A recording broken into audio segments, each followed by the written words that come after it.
Bonjour à vous, chers et choisis de Jésus. Aujourd'hui, le message numéro 160 du premier volume nous enseigne comment nous rapprocher de Dieu, comment permettre à Dieu d'être de plus en plus présent en nous. Et vous pouvez vous associer à moi pour cette prière que j'avais faite ce matin-là. Seigneur Jésus, je me place devant vous, entièrement à votre écoute, totalement démuni comme par le passé, ne sachant ce que vous voulez m'enseigner ce matin. Merci de votre présence invisible qui vient utiliser le pauvre instrument que je suis. Je vous aime. La réponse, mon tout petit. Plus que jamais, en ces temps qui sont les derniers, j'ai besoin d'une multitude de tout petits, assez petits, pour être au niveau de leur cœur et à mon écoute. C'est là, et uniquement là, qu'ils deviennent des instruments valables entre mes mains. Notre Dieu a besoin d'une multitude de personnes. Donc, vous tous qui m'écoutez, il a besoin de vous pour construire ce monde nouveau. Vous croyez par vous-même pouvoir devenir une force, une puissance? C'est tout à fait faux. Si ce n'est pas moi qui passe à travers vous. Vous êtes comme du vent qui passe et ne laisse rien à son passage.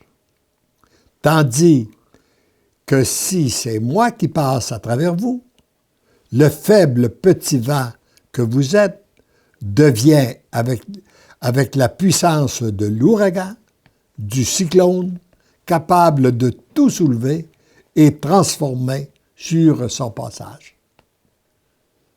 Toute la différence, voyez-vous, toute la différence qu'il y a si c'est nous qui agissons par nous-mêmes ou si c'est Dieu qui agit à travers nous. C'est donc ma présence en toi qui fait toute la différence. Nous savons que pour que Dieu agisse à travers nous, il doit être présent en nous. Ma présence par elle-même ne s'impose pas si elle n'est pas désirée ou accueillie. Ça veut donc dire que dès qu'on la désire, dès qu'on l'accueille, elle vient, elle est là. Tu ne peux par toi-même lui donner des commandes. Tu n'as pas plus de pouvoir sur ma présence que tu en as sur le vent, l'ouragan ou le cyclone qui passe. De même que tu n'as aucun pouvoir sur ma présence en toi, autour de toi et à travers toi. Pourtant, tu as la certitude qu'elle va prendre place en toi, autour de toi et à travers toi, si elle est désirée, accueillie, et que tu acceptes de lui donner l'espace qu'elle veut occuper, car elle veut toujours occuper non seulement une place, mais bien toute la place. Beaucoup de gens acceptent de donner une place à Dieu. Oui, je crois que Dieu existe, donc je lui donne une place. Mais ce qui produit réellement du fruit, c'est lorsqu'on accepte de lui donner toute la place, qu'on accepte de lui donner la première place. C'est toujours ma prière auprès du Père. Père, faites qu'il soit un en moi, comme je suis un en toi. Quelle est belle cette prière de Jésus. Qu'elle est aussi d'une puissance. Jésus est tellement uni au Père que lorsqu'il parle, on ne sait pas si c'est lui ou si c'est le Père. Eh bien, c'est ce même esprit d'unité qu'il veut faire avec chacun de nous.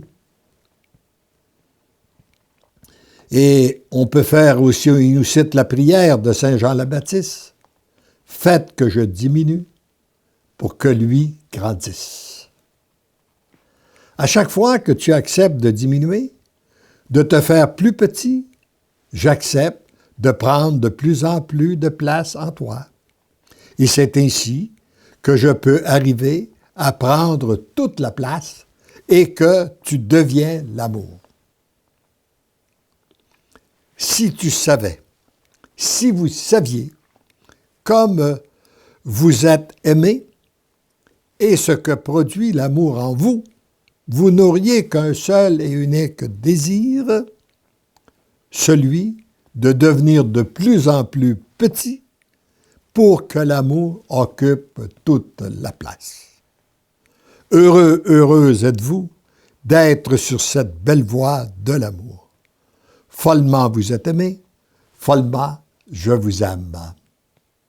Alors ensemble, demandons, par l'intermédiaire de Maman Marie, notre bonne mère qui intercède toujours pour chacun de nous, et elle qui a été la plus petite, qui est aussi la plus grande des saintes, eh bien, demandons qu'elle intercède pour nous auprès de son Fils Jésus, afin que nous acceptions de devenir de plus en plus petits, afin que Dieu, notre Père, soit toujours de plus en plus présent en nous, autour de nous et à travers nous.